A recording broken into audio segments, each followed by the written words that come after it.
The time 8:45 p.m. This is the Sri Lanka Broadcasting Corporation. Here's the news edited by Lakshman Fonseca and read by Tilani Pires. New health guidelines introduced for tourists travelling to Sri Lanka. The Sri Lanka Presence introduces the Emergency Action and Tactical Force.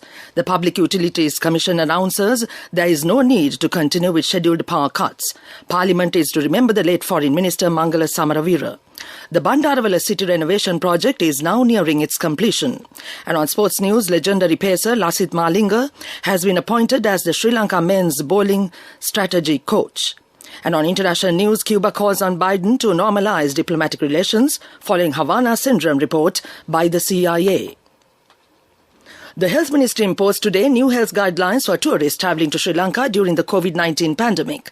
The Health Ministry says pre-departure negative PCR tests and COVID-19 vaccination cards have been made mandatory for all tourists entering the country. The Ministry said travellers who have received the recommended doses of COVID-19 vaccine should carry the original vaccination certificate. Meanwhile, foreign national passport holders who do not have a valid visa must obtain a landing permit from the Department of Immigration and Immigration prior to their departure from overseas. The Health Ministry also says all foreign national passport holders must have a travel insurance for at least $50,000, including coverage for hospitalized treatment for COVID-19 infection.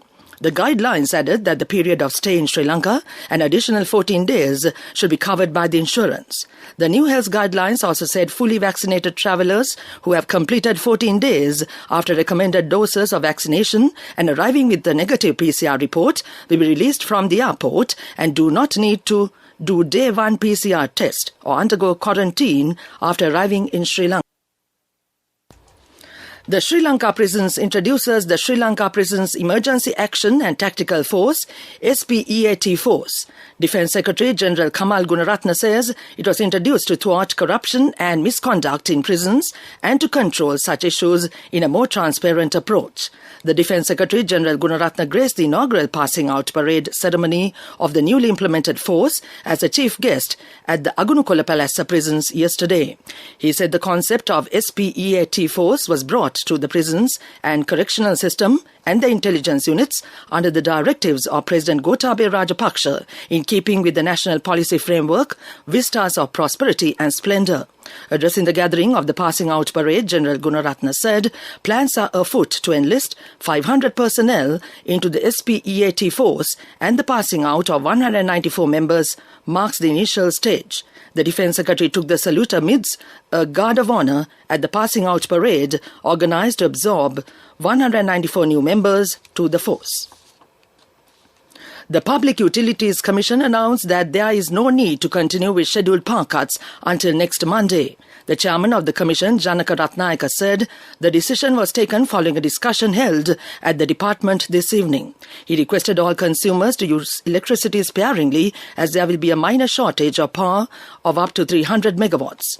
He also requested the public to opt for power-saving mode in every day-to-day action to save electricity for an uninterrupted power supply.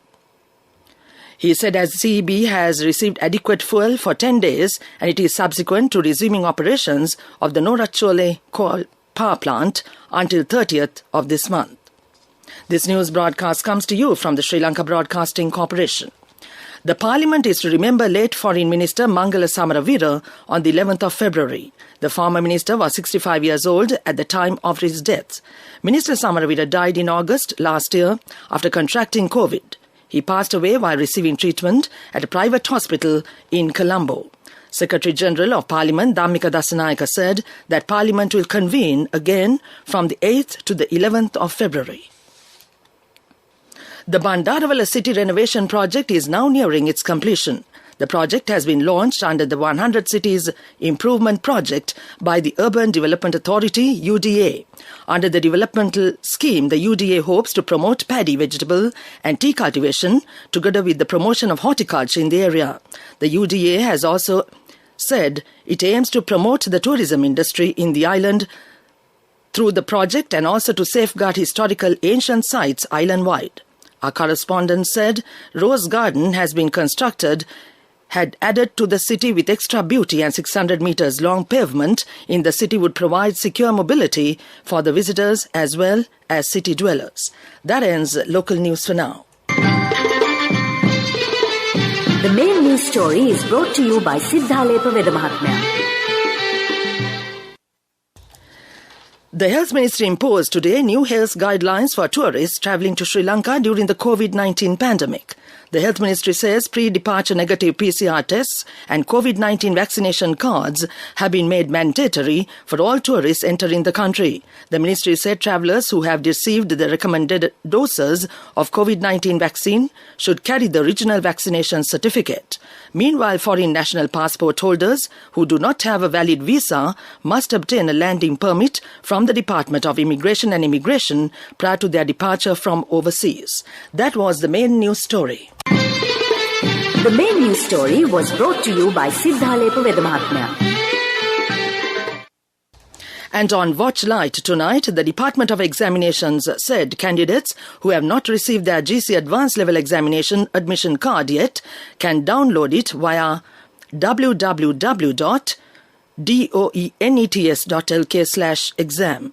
Repeating, www.doenets.lk/exam. The department said admission cards for school candidates have been sent to the relevant schools, while the admission forms for private candidates have been posted to the applicants' private addresses. That came to you in Watchlight. Coming up, World News.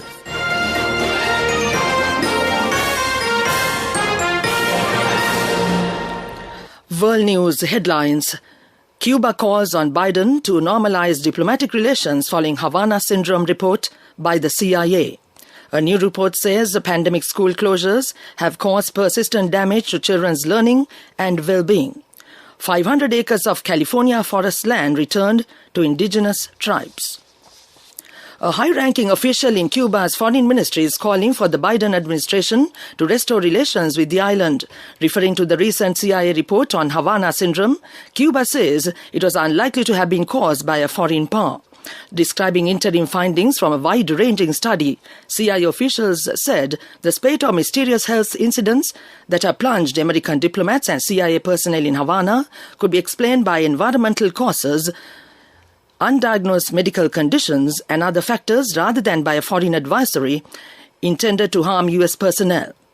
While Cuba's foreign ministry told CNN that the report should provide enough evidence for U.S. President Joe Biden to order the reopening of embassies and normalize relations. A new report launched by the Global Education Evidence Advisory Panel says school closures due to the pandemic have caused large and persistent damage to children's learning and well-being. It added that the cost of which will be felt for decades to come. It also said even for those with access to online education, outcomes were not the same as in-person school. The researchers have found that the pandemic left students on average 5 months behind in maths and 4 months behind in reading. They also say that without urgent action, a grade 3 child who has lost 1 year of schooling during the pandemic could lose up to 3 years worth of learning in the long run.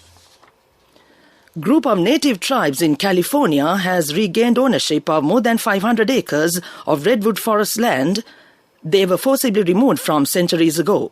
Save the Redwoods League, a non-profit, said the property is now owned by the Sinkywan Council, which represent the original stewards of the land. Formerly known as Andersonia West, the forest in Mendocino County will return to its original name, Chile Dung. The name translates to Fish Run Place in the Sinkywan language. Save the Redwoods League also said the move will make them aware that there was a language and that there were people who lived there long before. A habitat corridor critical to many endangered species and home to towering old-growth redwoods. Back to the world news headlines. Cuba calls on Biden to normalize diplomatic relations following Havana Syndrome report by the CIA. A new report says pandemic school closures have caused persistent damage to children's learning and well-being. 500 acres of California forest land returned to indigenous tribes. That ends World News. Development News is brought to you by Let's take all out of the coconut tree and make the island thriving and prosperous. Call our hotline 1928. WhatsApp 070 400 1928. The Sri Lanka Tourism Development Authority has signed memorandums of understanding with government agencies and departments to expedite the process of approving tourism investments. Accordingly, the authority has entered into MOUs with the Central Environmental Authority, the Wildlife, the Forest, the Archaeological, the Irrigation, the Agrarian Development and several other departments. The move is aimed to promote tourism and facilitate tourists arriving in the island. That came to you on Development News. Development News was brought to you by the coconut tree is well grown in almost all the parts of the island. It is an exceptional source of extra income. The shell, the husk and almost all the parts of the coconut tree makes you money, providing you with an excellent extra source of income. It will also help to nourish the economy of the country. You will be guided with all necessary informations regarding the coconut cultivation, with the novel cultivation techniques and all other related and upgraded informations by the Coconut Research Institute, Lunavilla. Call our hotline 1928. WhatsApp 070 400 1928. Coming up, sports news, the legendary pacer Lasith Malinga has been appointed as the Sri Lanka men's team's bowling strategy coach for their 5-match T20 Internationals Tour of Australia. He was appointed by the Executive Committee of Sri Lanka Cricket. Malinga, in his new short-term role as a specialist coach, will support Sri Lanka's bowlers, providing tactical insight and technical expertise to help the on-field execution of strategic plans. The appointment is effective from February 1st to the 20th. Sri Lanka Cricket is confident that Malinga's vast experience and renowned death bowling expertise will help the team immensely going into the series.